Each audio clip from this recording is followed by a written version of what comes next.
দেখো, আমাদের জীবনে প্রতিটা মানুষের কিন্তু তার নিজের জন্মদিনটা খুব স্পেশাল হয়, সেটা একটা বাচ্চা হোক বা বয়স্ক মানুষ হোক।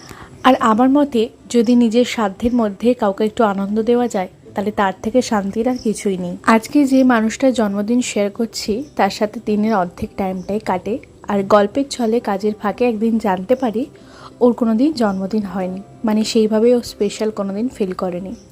তো ওকে স্পেশাল ফিল করানোর জন্য আর জন্মদিনটা আয়োজন করার জন্য একটা ছুটির দিন দেখে আমরা ছোট্ট করে একটা সেলিব্রেশন করি।